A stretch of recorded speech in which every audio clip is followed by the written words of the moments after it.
In tetralogy of Fallot with flap valve VSD, there is a flap attached to the ventricular septal defect which will restrict the flow across the VSD and cause suprasystemic right ventricular pressure.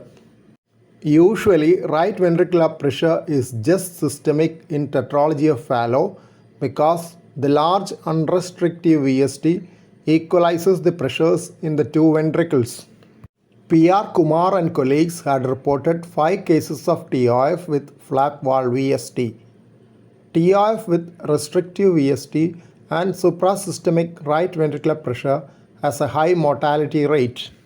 In all of their 5 cases, accessory or excessive tricuspid valve tissue obstructed the ventricular septal defect. Early recognition is important because of the poor prognosis. In these cases with restrictive VSD, right ventricular systolic pressure shows post-ectopic potentiation and ventricular pressure trace shows characteristic isosceles triangle pattern.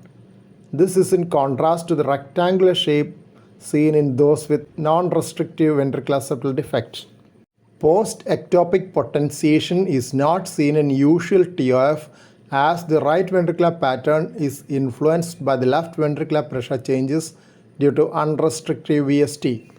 Normal left ventricular pressure shows mild or no systolic augmentation after a premature ventricular beat because of reflex systemic vasodilatation.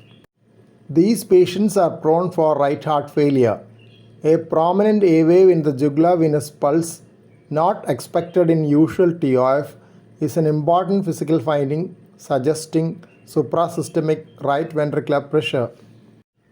Here are some important journal references on tetralogy of Fallot with flap valve VSD and suprasystemic right ventricular pressures.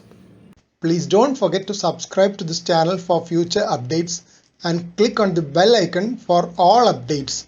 Thank you.